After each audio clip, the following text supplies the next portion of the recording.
अल्हम्दुलिल्लाहि रब्बिल आलमीन वस्सलातु वस्सलामु अला रसूलिहिल करीम व आलिहि व अस्हाबिहि अजमईन इला यौमिद्दीन। मोहतरम नायब अमीर जमात और दोस्तों, अस्सलामु अलैकुम व रहमतुल्लाहि व बरकातुहू। आज के उन्वान के बारे में ज़हीर साहब ने ये बताया कि ये उन्वान इस वक्त मुल्क में बहुत चर्चा है इसकी, और जो ये 3 बिल पास हुए हैं, इन बिल के बारे में एक तबका ये है जो उसकी मुखालफत कर रहा है और इसके बारे में जो नुकसानात हैं उसके बारे में चर्चा कर रहा है। लेकिन उससे ज़्यादा शोर इस बात का है कि अंग्रेज़ों के बनाए हुए क़ानून को हमने हटा दिया है और हम हिंदुस्तान के लिए हिंदुस्तान का कानून लेकर आए हैं, और उसके बहुत से फ़ायदे जो हैं वो गिनाए जा रहे हैं। 1 जुलाई से ये कानून लागू हो गया और पहली FIR भी 12:05 में इस नए कानून के हिसाब से लिख दी गई। अब ये जो 3 नए कानून हैं, पहला कानून BNS है जिसको भारतीय न्याय संहिता कहते हैं, दूसरा कानून जो है वो भारतीय साक्ष्य बिल BSB है, और तीसरा भारतीय नागरिक सुरक्षा संहिता BNSS है। ये 3 कानून हैं जो अंग्रेज़ों के ज़माने में इंट्रोड्यूस किए हुए कानूनों के मुतबादिल के तौर पर पेश किए गए हैं। तो जो मेन कानून था, जो आप लोग जिसके बारे में जानते होंगे, वो इंडियन पीनल कोड 1860 था, जिसके अगेंस्ट में भारतीय न्याय संहिता आई है। फिर code of criminal procedure act 1898 था, फिर इंडियन एविडेंस एक्ट 1872 था। तो ये 1860, 1898 और 1872 इन 3 के कानून आए थे। और इसी बात को बार बार कहा जा रहा है कि 1860 को जो इंडियन पीनल कोड IPC बना था वो अंग्रेज़ों का बनाया हुआ कानून था, और इस कानून को हमने रिप्लेस कर दिया है। लेकिन इस पूरे जो कानून का जो ये पूरा सेटअप है, इसमें जो सबसे बड़ी प्रॉब्लम ये है, जो जिसके बारे में जूरिस्ट, लीगल एक्सपर्ट और एक्टिविस्ट एतराज़ कर रहे हैं, कि इसका कोई डेमोक्रेटिक प्रोसेस नहीं हुआ। इसमें अमूमन क्या होता है कि जब कोई कानून इंट्रोड्यूस किया जाता है तो पब्लिक कंसल्टेशंस होती हैं, आवाम से उसके बारे में राय मांगी जाती है, और अवामी राय के हिसाब से जो है वो ये कानून, कोई भी कानून जो है बनते हैं, फिर उसमें बहस होती है, मुबाहिसे होते हैं। और इस पूरे कानून को देखने में जो नज़र आता है कि ये पुलिस को एक एक्स्ट्रा पावर देता है। अब हम सबको ये बात बहुत अच्छी तरीके से मालूम है कि जिस तरीके से इंडियन पीनल कोड 1860 आया था, उसी वक्त हिंदुस्तान की पुलिस आई थी, और जब पुलिस लाई गई थी तो 1860 में जो पुलिस बनी या इंडियन पीनल कोड बना, वो नतीजा था 1857 के फर्स्ट फ्रीडम स्ट्रगल का। और फर्स्ट फ्रीडम स्ट्रगल के बाद जब कानून ये बनाए गए, IPC आई या पुलिस आई, तो ये कहा गया, अंग्रेज़ों का खुद का अपना कहना था कि this is a wall, it's a concrete wall, police के बारे में, कि it is a concrete wall in between the Indian people and British administration. यानी कि ब्रिटिश एडमिनिस्ट्रेशन की हिफाजत के लिए, उसकी मजबूती देने के लिए ये कंक्रीट की वॉल जो है वो पुलिस के तौर पर बनाई गई है। और इसी पुलिस के इस कानून से ताकत जो है वो ज़्यादा बढ़ जाती है। और ये जो बार बार 1860 या 1872 या 1870 इनकी जो बातें होती हैं, तो इसमें हमें ये समझना चाहिए कि पहली बात कि ये कानून इंट्रोड्यूस हुए हैं, IPC इंट्रोड्यूस हुआ है लेट 80s में, लेकिन हर 2-3 साल के बाद उसमें कई कमेटियां बैठती थी और उसमें अमेंडमेंट होते रहे। तो अगर आप बेसिक जो IPC 1860 में इंट्रोड्यूस हुई या एविडेंस एक्ट 1889 में इंट्रोड्यूस हुआ, उससे अगर आप कंपैरिजन करेंगे तो बेसिक जो उस वक्त का कानून इंट्रोड्यूस हुआ था, उस कानून के सेटअप में और आज के सेटअप में सिर्फ 5 या 10% ही बेसिक जो आइडिया था वो बचा होगा। बाकी ये सारी चीज़ें इवॉल्व होते हुए आई हैं, और वो इवॉल्व बहुत डीप कंसल्टेशन के बाद लॉ कमीशन प्रॉपर इंडिया में काम करता रहा, लॉ कमीशन से कंसल्टेशन मांगे जाते रहे, और उसके बाद उसमें ऐसा भी नहीं है कि बहुत सारी चीज़ें पॉजिटिव भी हुई, बहुत निगेटिव स्टेप भी आए, फिर उनको विड्रॉ भी किया गया। तो ये एक पूरे प्रोसेस का हिस्सा था। इसी तरीके से जैसे पहले से कानून में कंसल्टेशंस होती थी, चीज़ें मांगी जाती थीं, मई 2020 को सेंटर ने एक कमेटी बनाई for the reform in criminal law. ये एक कमेटी बनाई गई और ये उम्मीद थी कि ये जो कमेटी है वो कमेटी जो है लोगों के कंसल्टेशंस, ओपिनियन, जो लीगल एक्सपर्ट्स हैं उनके ओपिनियन मांगेगी, उनसे कंसल्ट करेगी, ग्राउंड में कुछ सर्वे कराएगी, जो जेलों की तादाद है उस पर कराएगी, जो पुलिस के पावर के मिसयूज़ के जो डेटा है उसके हिसाब से कुछ चीज़ें करेगी। लेकिन पब्लिक डोमेन में कोई एक्टिविटी नहीं हुई। और 2020 में कमेटी बनाई गई। कमेटी ने किससे बात करी, किससे बात नहीं करी, इसका कोई पब्लिक रिकॉर्ड अवेलेबल नहीं है। फिर क्या हुआ कि अगस्त 2023 में जो है वो मानसून के सेशन में ये बिल लाया गया। अगस्त 2023 में जब ये लाया गया बिल, तो इस बिल को जो है वो कोई मेन एजेंडे के तौर पर इंट्रोड्यूस नहीं किया गया, बल्कि इसको सप्लीमेंट्री एजेंडा के तौर पर इंट्रोड्यूस किया गया। यानी सप्लीमेंट्री एजेंडा से मुराद ये है कि मेन एजेंडा के तहत अगर पार्लियामेंट की कार्रवाई में कोई बिल इंट्रोड्यूस किया जाता है तो उस पर यह बात लाजमी है कि उस पर फ्लोर पे डिस्कशन हो। लेकिन अगर सप्लीमेंट्री में यूज़ किया जाता है तो फिर उस पर कोई डिस्कशन नहीं होता। अगस्त 2023 में ये इंट्रोड्यूस हुआ, मई 2020 में कमीशन बना था और उसके बाद जो है ये बिल उन्होंने विड्रॉ किया नेक्स्ट सेशन में। और फिर जब ये बिल वैसे इंट्रोड्यूस हो रहा था तो इसी तरह का एक इमोशनल अपील जो है वो होम मिनिस्टर ने करी थी। और होम मिनिस्टर ने कहा था कि प्राइम मिनिस्टर ने जो स्पीच दी है 15 अगस्त 2022 को, वो स्पीच ये थी कि हम जो है वो मुल्क के अंदर कोई भी ग़ुलामी की निशानी नहीं रहने देंगे और ये जो बिल्स हैं ये मुल्क के अंदर सबसे ज़्यादा ग़ुलामी की निशानी है, तो हम इसको किसी भी तरीके से हटाएंगे। तो बहरहाल इन्होंने ये बिल जो है वापस स्टैंडिंग कमेटी को भेजा गया, क्योंकि ये बिल सप्लीमेंट्री में आया था। उस वक्त काफ़ी हंगामा हुआ कि मुल्क का इतना इम्पॉर्टेंट डॉक्यूमेंट जो है वो सप्लीमेंट्री एजेंडा के तौर पर नहीं आ सकता जब तक कि मेन एजेंडा पे के तहत ये आए और इस पे बहस नहीं हो। फिर ये बिल वापस चला गया और हम सबको ये बात बहुत अच्छी तरीके से इतनी डिस्कशंस के बाद ये साथ में आई हुई है और ये जहनों में भी है कि 12 दिसंबर 2023 को ये बिल दोबारा इंट्रोड्यूस किया गया। और जिस वक्त इंट्रोड्यूस किया गया उस वक्त 143 मेंबर 143 मेंबर्स पार्लियामेंट के सस्पेंडेड थे।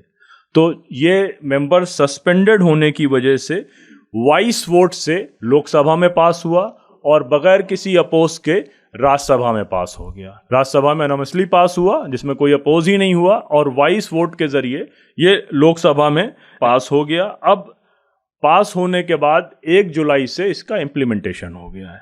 अब इस इम्प्लीमेंटेशन के तहत जो हमारा क्रिमिनल प्रोसीजर कोड है जिसमें 533 सेक्शन होते थे, अब नए वाले में 356 हैं।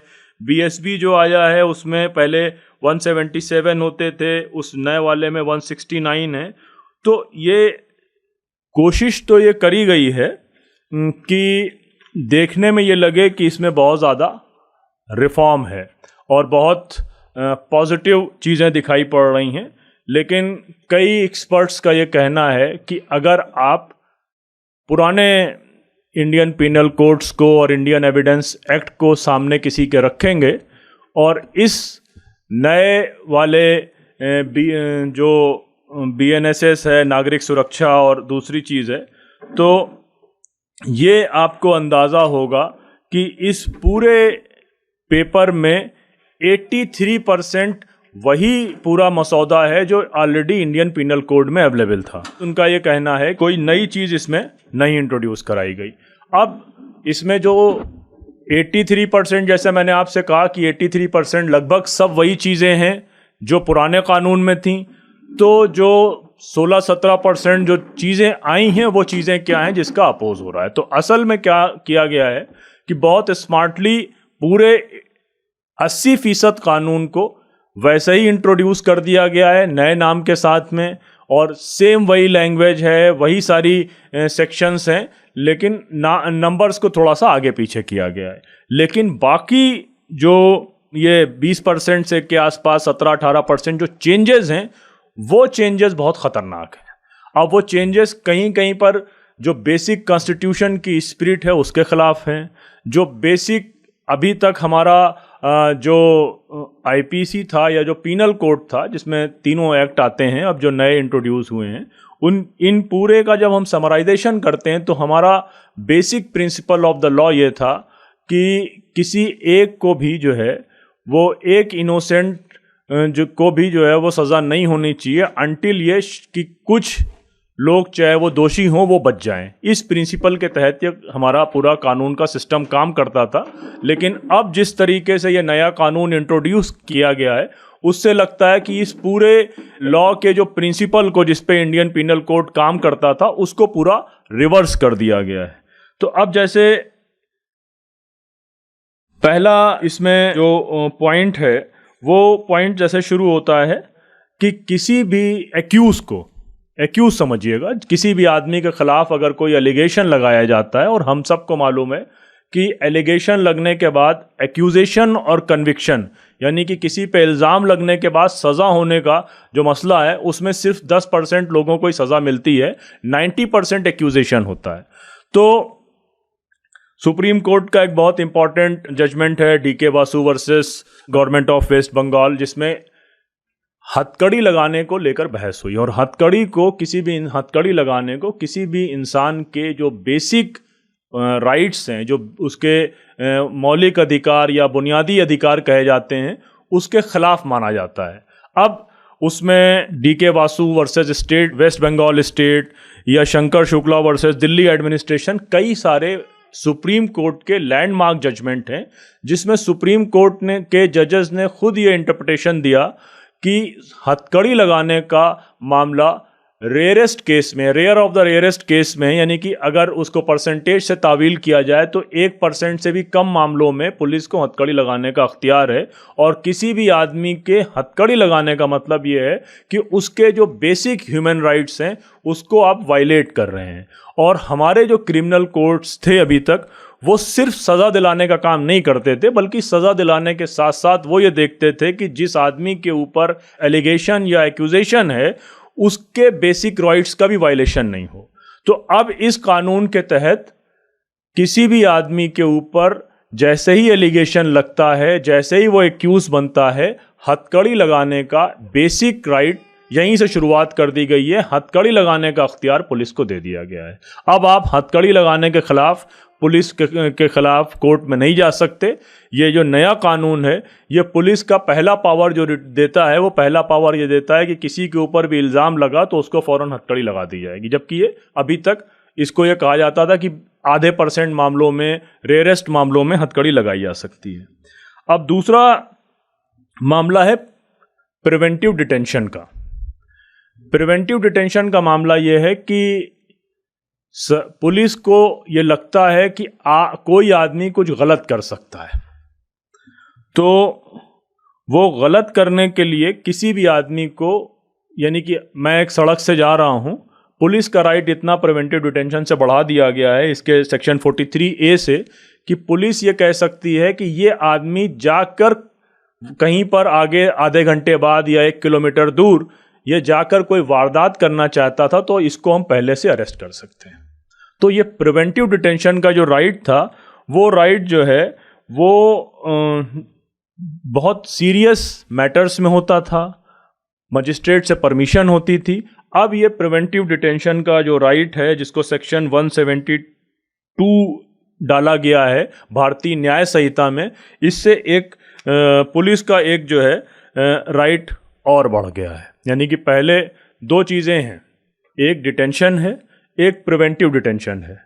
तो जो डिटेंशन है वो प्रिवेंटिव डिटेंशन तो ये है कि आपको पहले से ही उन्होंने मान लिया कि आपके दिमाग में कुछ ऐसी चीज़ें चल रही हैं या कल को आप कोई क्राइम करने वाले हैं तो हम पहले से आपको अरेस्ट कर सकते हैं। इसका कोई प्रिवेंटिव डिटेंशन का कोई लीगल बहुत मजबूत सेटअप पहले पुलिस के पास नहीं था।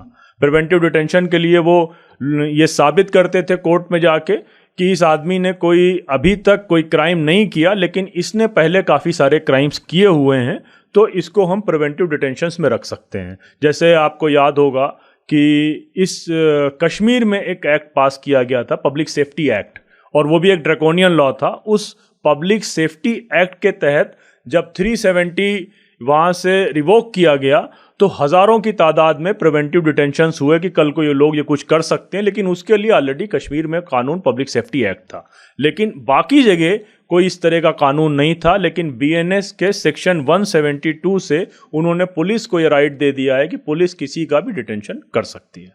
अब दूसरा एक है डिटेंशन का मामला। इस पूरे नए कानून में डिटेंशन के बारे में कोई बात नहीं क्लियर करी गई। डिटेंशन से मुराद ये कि पुलिस की हिरासत। तो पुलिस की हिरासत दो तरह से होती है। एक आदमी को पुलिस पहले पकड़ लेती है और उसको 24 घंटे के अंदर मजिस्ट्रेट के सामने पुलिस को प्रोड्यूस करना होता है। तो अब ये जो 24 घंटे का जो टाइम लिमिट है, इस पूरे भारतीय न्याय संहिता में इसको बहुत वेग कर दिया गया, यानी कि बहुत कमज़ोर कर दिया गया है और उसका कोई क्लियर इंटरप्रिटेशन नहीं है। यानी कि पुलिस आपको पकड़ सकती है, पकड़ने के बाद 24 घंटे भी रख सकती है, 36 घंटे भी रख सकती है, 2 दिन भी रख सकती है, 7 दिन भी रख सकती है। तो उस डिटेंशन का कोई क्लियरिटी नहीं है। ये एक तीसरा पॉइंट है। चौथा पॉइंट एक इसके प्रॉब्लमेटिक होने का ये है कि पुलिस कस्टडी, आप सब जो लोग थोड़ी सी भी ये वकीलों की और पुलिस के मामलों में दिलचस्पी रखते होंगे तो आपको मालूम होगा, किसी भी केस में पहले पुलिस अगर किसी आदमी को पकड़ती है तो अदालत में वो जाती है और अदालत में ये बात करती है कि ये आदमी से हमें पूछताछ करनी है और ये पुलिस की कस्टडी में इस आदमी को दिया जाए। किसी भी आदमी को गिरफ्तार होने के बाद अदालतें दो तरह की कस्टडी देती हैं। एक कस्टडी जो पुलिस को हैंडओवर करती है वो पुलिस कस्टडी कहलाती है, और अगर जेल भेजती है तो उसको जुडिशियल कस्टडी बोलते हैं, यानी कि न्यायालय की निगरानी में। तो पहले पुलिस कस्टडी का जो टाइम ड्यूरेशन था वो 15 दिन था, यानी कि पुलिस मैक्सिमम से मैक्सिमम 15 दिन का कस्टडी मांग सकती थी। तो पुलिस क्या करती थी, पहले 5-7 दिन मांगती थी, फिर 2-4 दिन मांगती थी, 15 दिन के बाद वो आदमी जेल चला जाता था। तो मैक्सिमम जो उस किसी भी इनोसेंट के लिए या किसी भी क्रिमिनल के लिए या किसी भी एक्यूजेशन पे, यानी किसी भी आदमी पे अगर इल्ज़ाम लगाए जा रहे हैं, आरोप लगाए जा रहे हैं, तो उसके पास 15 दिन बहुत मुश्किल भरे होते थे। ये बात सब लोग कहते थे कि भाई 15 दिन जब तक थाने में है, और जिस तरह से पुलिस का पूरा ट्रीटमेंट है हमारे मुल्क के अंदर, तो लोगों को लगता था 3rd डिग्री टॉर्चर, परेशानियां, तो लोग कहते थे चलो अब जुडिशियल कस्टडी में, यानी कि जेल चला गया, अब जमानत हो जाएगी और उसको देख लिया जाएगा। अब इस 15 दिन को बढ़ाकर 60 दिन कर दिया गया है और कुछ मामलों में 90 दिन कर दिया गया है। अब इससे क्या होगा कि कोई सपोज करिए कि कोई मिस्टर एक्स जो है वो किसी केस में पकड़े गए, तो पहले क्या होता है, मिस्टर एक्स ने 15 दिन की पुलिस कस्टडी किसी तरीके से पूरी कर ली, और उसके बाद 15 दिन से मुराद ये थी कि पुलिस इन्वेस्टिगेशन, यानी कि पुलिस को उस एक्यूज से जो पूछताछ करनी थी वो 15 दिन में ओवर हो गई। अब उसकी जमानत अप्लाई करी जा सकती, जज उसको जमानत दे देगा। ये पुराना आईपीसी था।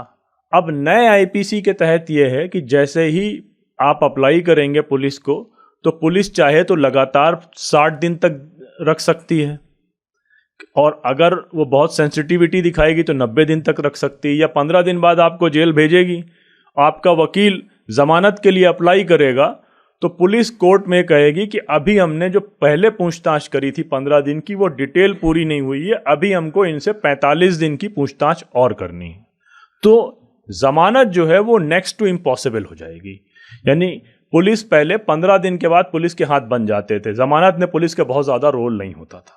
अब क्या होगा कि जैसे ही किसी की बेल अप्लाई करी जाएगी तो पुलिस के हाथ में एक पावर ये आ गई है कि पुलिस ये कहेगी कि अभी देखिए 90 दिन पूरे नहीं हुए, अभी तो सिर्फ 15 दिन करके हमने इनको जेल भेज दिया था। तो जिसकी चाहेगी पुलिस जमानत करवाएगी, जिसकी चाहेगी पुलिस उसकी जमानत नहीं करवाएगी। पहले ये एक सुप्रीम कोर्ट का खुद का बनाया हुआ अपना स्टैंड था और एक जो केस में जस्टिस आनंद की ये जजमेंट थी कि jail is exception and a bail is rule. अब क्या कर दिया गया है, इस पूरे नए कानून के तहत क्या हो गया, jail is a rule and a bail is exception. तो वो एक्सेप्शन का फायदा किसको मिलेगा इस मुल्क में, इस पॉलिटिकल सिचुएशन में, आप मुझसे ज्यादा बेहतर समझ रहे हैं। तो ये जो है वो पूरा मामला जो है इसका रहेगा। अब उसके बाद तीसरा जो मसला है, पहले क्या था कि इलेक्ट्रॉनिक एविडेंसेस कोर्ट में एडमिसेबल नहीं थे, क्योंकि उनके बारे में यह है कि आपके मोबाइल में क्या क्या पड़ा हुआ है ये आपके कंट्रोल में नहीं है, आपके लैपटॉप में क्या क्या चीज़ें आ गई हैं ये भी आपके कंट्रोल में नहीं है, या आपके टैब में क्या क्या चीज़ें हैं ये भी आपके कंट्रोल में नहीं है। इससे पहले हमने भीमा कोरेगांव के केसेस में देखा कि किस तरीके से एजेंसीज़ ने रोना विल्सन और उनके साथियों के लैपटॉप में कुछ एक वायरस भेजा और उस वायरस को ने बाद में वो एजेंसीज की जांचों में बताया गया कि ये लेटर जो है, ये इसमें लेटर मिला हमको जिसमें प्लानिंग थी प्राइम मिनिस्टर मोदी को मारने की। और अगर इसको इसलिए मैं ओपनली कह रहा हूँ कि ये ऑलरेडी पब्लिक डोमेन में है। टर्की में एक 2 जर्नलिस्ट को इसी केस में पकड़ा गया था और यहाँ से भीमा कोरेगांव के केसेस में कई लोगों को उनके लैपटॉप में प्लानिंग कॉन्स्पिरेसी के लिए लोग पकड़ा गया था। फिर उनके लैपटॉप्स को टर्की ने भी यूएस की एक डेटा रिसर्च लैब है वहाँ भेजा गया। हिंदुस्तान से भी जो देसाई साहब बॉम्बे में है, पीयूसीएल महाराष्ट्र के प्रेसिडेंट मिहिर देसाई, उन्होंने रोना विल्सन के लैपटॉप को भेजा और उस लैब ने टर्की वाले जर्नलिस्ट के बारे में भी ये रिपोर्ट करी कि इनके लैपटॉप में वायरस के ज़रिए कुछ प्लांट किया गया था, और रोना विल्सन के बारे में भी ये रिपोर्ट दी कि इनके लैपटॉप में कुछ प्लांट किया गया था। टर्की ने उस लैब की रिपोर्ट के बेसिस पर उन 2 जर्नलिस्ट को बेल दी और यहाँ की सरकार ने, यहाँ की अदालतों ने उस लैब की रिपोर्ट को मानने से इनकार कर दिया। नतीजा ये है कि रोना विल्सन जो है वो आज भी जेल में है। तो ये जो इलेक्ट्रॉनिक एविडेंसेस हैं तो ये एडमिसेबल नहीं थे अभी तक कोर्ट में। यानी कि मेरे फ़ोन पर किसी का व्हाट्सएप मैसेज आ गया तो मुझे तो नहीं मालूम ना कि वो क्या भेज रहा है। उसने व्हाट्सएप किसी ग्रुप में एक मैसेज डाल दिया कि फलां कॉन्स्पिरेसी करनी है या ये करना है, तो अब क्या है, पुलिस को यह अख्तियार दिया गया है पहला कि वो बगैर किसी वारंट के आपका मोबाइल, आपका लैपटॉप और आपका टैब वो ले सकते हैं। आप किसी रास्ते से जा रहे हैं, कोई भी पुलिस वाला, उसको किसी वारंट की ज़रूरत नहीं है, वो आपका लैपटॉप, टैब और मोबाइल ले सकता है। और उस मोबाइल के जो कम्युनिकेशन हैं, जो आपकी चैट्स हैं, उनके बेसिस पर आपको एक्यूज ठहराया जा सकता है और फिर एक्यूज ठहराने के बाद जो उसके दूसरे मराहिल हैं वो होंगे। तो अभी तक पूरा जो आईपीसी था उसमें इलेक्ट्रॉनिक एविडेंसेस को एडमिसेबल नहीं माना गया था और उनको लेने के लिए बाज़ाब्ता वारंट की ज़रूरत पड़ती थी। लेकिन इस पूरे प्रोसेस में जो बीएनएस का 173/3 है उसमें उन्होंने ये क्लियर कर दिया है कि किसी भी इलेक्ट्रॉनिक को हम एविडेंस मानेंगे और एविडेंस के साथ साथ हम उसको लेने के लिए किसी वारंट की ज़रूरत नहीं रहती है। तो एक नया पॉइंट है। और अब दूसरा एक मसला इस पूरे प्रोसेस में ये है कि पहले कोर्ट्स में कोई आदमी के खिलाफ केस जाता था तो उसको सम्मन भेजे जाते थे। आपको अंडरस्टैंडिंग में होगा कि कोर्ट से सम्मन आया कि भाई आपके खिलाफ मुकदमा चल रहा है, या कभी कभी आपको मालूम ही नहीं होता था और आपके खिलाफ केस बुक हो जाते थे। और लेकिन कोर्ट ये बाउंड करता था कि जो भी आदमी एक्यूज बनाया गया है, यानी कि जिसके ऊपर इल्ज़ाम लगा है, वो आदमी मुकदमा चलते टाइम कोर्ट में मौजूद हो। अब इन्होंने क्या कर दिया है, नए लॉस के हिसाब से कोई भी आदमी अगर वो मौजूद नहीं भी है तो आपके खिलाफ मुकदमा चलाया जा सकता है। तो यानी कि आपके खिलाफ कहीं कोई एफआईआर हुई, आपको इंफॉर्मेशन नहीं लगी और आपके पीछे जो है वो मुकदमा चलाया गया और आपको कन्विक्टेड यानी कि आपको गिल्टी, अपराधी, दोषी बना दिया गया और आपकी इंफॉर्मेशन में नहीं है। जबकि इससे पहले सुप्रीम कोर्ट ने खुद जो है आसाम में, आपको मालूम होगा कि ये जो केसेस थे नेशनलिटी वाले, सिटीजनशिप वाले, उन सिटीजनशिप के केसेस में बहुत से लोगों के खिलाफ नोटिस होती थी कि उनको मालूम ही नहीं होता था और अचानक वो पकड़ लिए जाते थे क्योंकि उनके खिलाफ कोर्ट एक्स पार्टी जजमेंट कर चुकी थी। एक्स पार्टी का मतलब पार्टी वहाँ अवेलेबल नहीं है और वो जेल चले जाते थे।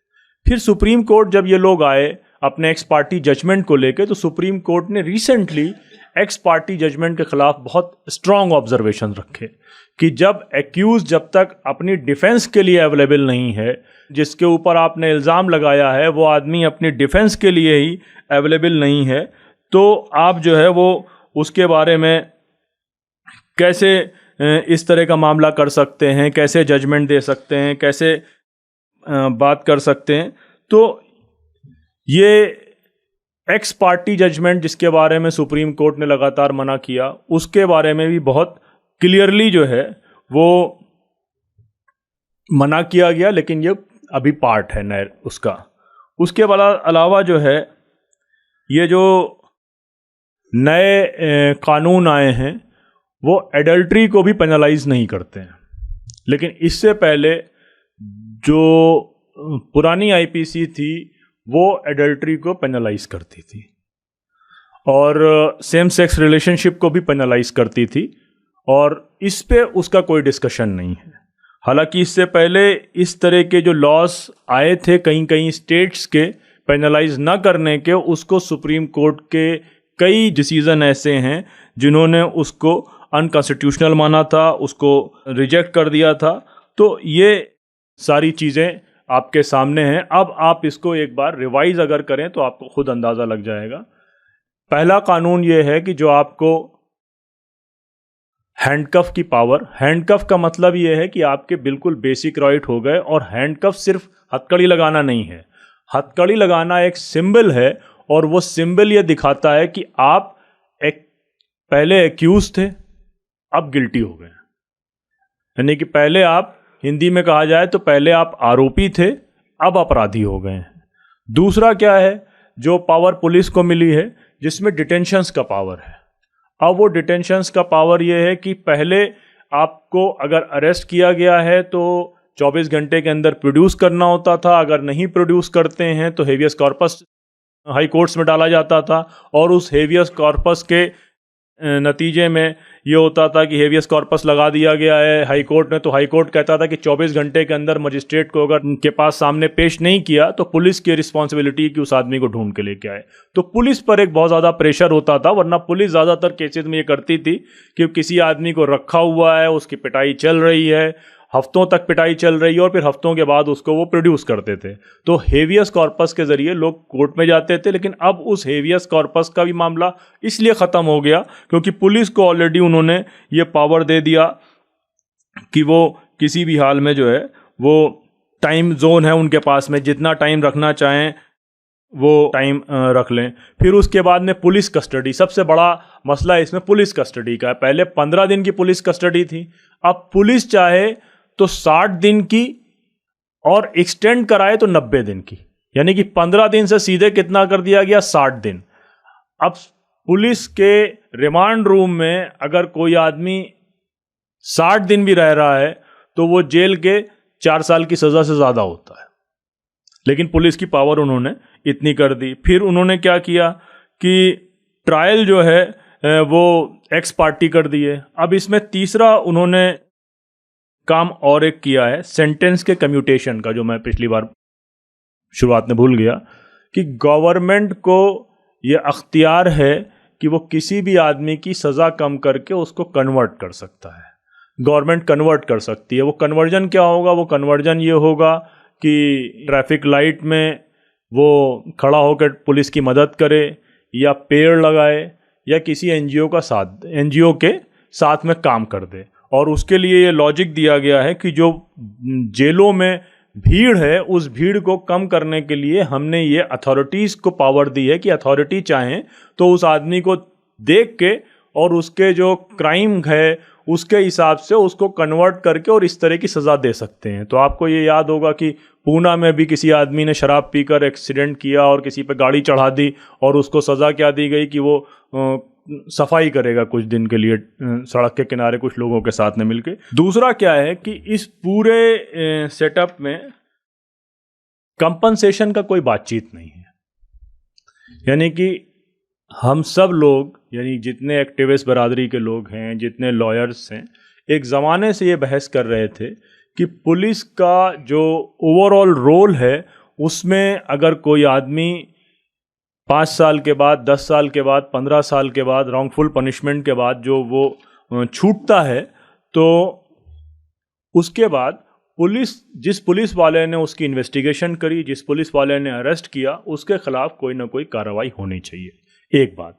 और दूसरी बात उसमें यह थी कि कोई भी आदमी जो जेल जाता है और उसको इनोसेंट बोलकर बरी किया जाता है, उसके कंपनसेशन का, उसके मुआवजे का कोई प्रोविजन होना चाहिए। और पूरी दुनिया में, इवन वो मुल्क जो खुद इंग्लैंड से आज़ाद हुए, यानी कि जिनको क्वींस डेमोक्रेसी या क्वींस कंट्रीज कहा जाता है, जिनको कॉमनवेल्थ भी कहा जाता है, उनके हर मुल्क में इस वक्त लगभग ये कानून आ चुका है।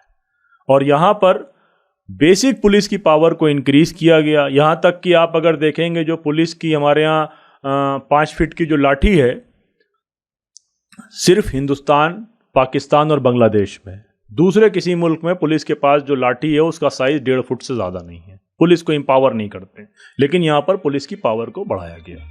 और लास्ट जो कंक्लूडिंग सबमिशन है वो ये है कि जो टेरर है, पहले क्या था कि टेरर जो आईपीसी के तहत या जो ड्रैकोनियन कानून लागू थे, जिनको हम लोग काले कानून कहते हैं, टाडा, पोटा या यूएपीए, इनके तहत, बिल के तहत ये कानून लाए गए थे और ये टेरर को बहुत सेंसिटिविटी के साथ देखते थे, यानी कि वो बहुत बड़े मामलों में टेरर का इस्तेमाल होता था, टेरर की धाराओं को, आतंकवाद का मामला। लेकिन इस पूरे कानून ने जो आतंकवाद की परिभाषा है, जो टेरर की डेफिनेशन है, उसको बहुत वेग कर दिया है। बहुत कन्फ्यूजन है, बहुत क्लियरिटी नहीं है। और उसमें यहाँ तक कर दिया है कि किसी आदमी ने एक सोशल मीडिया पोस्ट डाली और सामने वाला कह रहा है कि इससे मुझे डर लग रहा है, यानी कि इस पोस्ट से मैं डर गया हूँ, तो पुलिस वाले को यह राइट है कि वहाँ पर वो टेरर की जो सेक्शंस हैं वो उनका इस्तेमाल कर सकता है। पहले क्या था, टेरर के जो केसेस थे उनके लिए या तो एनआईए था, नेशनल इन्वेस्टिगेशन एजेंसीज, या स्टेट्स के अपने एंटी टेरर स्क्वाड होते थे। अब अगर कोई टेरर का मामला किसी के साथ जुड़ता है तो लोकल पुलिस स्टेशन को, यानी कि अगर अबुल फजल में कोई आदमी के खिलाफ टेरर का मामला दर्ज करना है तो वो एनआईए या एटीएस नहीं दर्ज करेगी, बल्कि शाहीन बाग पुलिस चौकी का सिपाही भी उसको लिख सकता है। तो अब ये आप अंदाज़ा लगा लीजिए कि अगर टेरर का मामला इस तरह से हो जाएगा तो किस मास लेवल पर अरेस्ट होंगी, किस तरह से सेक्शंस का इस्तेमाल होगा। और उसमें दूसरा क्योस ये है कि इसके इम्प्लीमेंटेशन के लिए जो टाइम दिया गया वो बहुत कम टाइम दिया गया। इसमें अमूमन आप ये लगाएं कि जो 1860 से पुलिस वाले काम कर रहे हैं वो एक मुंशी काम करता है, वही मुंशी सबको ट्रेन करता है। अचानक 30 जून तक पुलिस वालों ने पुराने कानून के तहत एफआईआर लिखी, अब उनको 1 जुलाई के बाद नई एफआईआर लिखनी होंगी, वो सारे नए सेक्शंस लगेंगे। और पुलिस वालों की ट्रेनिंग के बारे में आपको हमसे ज़्यादा पता है कि उनके यहाँ कोई ट्रेनिंग का प्रोसेस नहीं है। वकील और जज तो फिर भी पढ़ लेगा। तो अब क्या होगा कि बहुत ढेर सारी एफआईआर्स पहले से लिख के रख ली जाएंगी, क्योंकि कोई ट्रेनिंग नहीं है। प्रैक्टिकली हमेशा टेरर के मामलों में भी ऐसा ही हुआ। अब उसमें खाली नाम भरे जाएंगे। तो ये पूरी सोसाइटी को डराने और पूरे मुल्क को पुलिस स्टेट में कन्वर्ट करने के लिए ये तीनों कानून हैं। इनमें 2 चीज़ें कानून में होती हैं, इसमें स्टेट के हाथ में ही पावर होती है और दूसरा ये होता है कि आवाम को सेफगार्ड्स दिए जाते हैं। तो जितने भी सेफगार्ड्स थे, चाहे वो टेरर के हों, चाहे बेसिक राइट के हों, चाहे डिटेंशंस के हों, चाहे वो पुलिस कस्टडी के हों, वो सारे सेफगार्ड को इसमें कंप्रोमाइज़ कर लिया गया है। और यहाँ तक कि इसमें हर रोज़ आगे बढ़ने की बात है। कल महाराष्ट्र में एक कानून लागू किया गया है, पब्लिक सेफ्टी एक्ट 2024 महाराष्ट्र में। उसके तहत उन्होंने जो छोटे छोटे पीसफुल प्रोटेस्ट होते हैं, उस प्रोटेस्ट के खिलाफ जो लोग जा रहे हैं उनके खिलाफ पूरा एक माहौल बनाने के लिए, जो पब्लिक डिमांड करके प्रोटेस्ट कर रहे हैं उसके लिए, और वो ये कह रहे हैं कि हमने अर्बन नक्सल को कंट्रोल करने के लिए ये कानून लेकर आए हैं। अब इसी तरह से इस कानून में जो नए कानून पूरे मुल्क में आए हैं, उसमें पहले क्या होता था कि कहीं कोई भीड़ लगी हुई है तो डिविजनल मजिस्ट्रेट जो होता था, डीएम जो होता था, वो जब सैंक्शन करता था तो उसके सैंक्शन से पावर का इस्तेमाल हो सकता था। यानी गोली चलाने के लिए डीएम का ऑथराइजेशन होता था, तब गोली चल सकती थी। लाठीचार्ज के लिए सब डिविजनल मजिस्ट्रेट एसडीएम का सैंक्शन होता था तो लाठी चल सकती थी। अभी यहाँ इस नए कानून के तहत पुलिस को फोर्स इस्तेमाल करने के लिए किसी भी डिविजनल ऑफिसर का ज़रूरत नहीं है। वहाँ लोकल दरोगा अपने विवेक का, ये लिखा गया है कि वो अपने विवेक का इस्तेमाल करके, अपने इंटेलिजेंसिया का इस्तेमाल करके पावर का इस्तेमाल कर सकता है। तो पूरा जो कानून है वो कानून जो लोगों को सेफ गार्ड देता था और जिसका बेसिक ये था कि you are innocent until proven guilty, उसको रिवर्स कर दिया गया है और ये बताया गया है you are guilty until proven innocent. यानी कि आप पहले जिस दिन पकड़े जाते हैं उसी दिन आप अपराधी हैं, जब तक आप निर्दोष साबित नहीं हो जाते।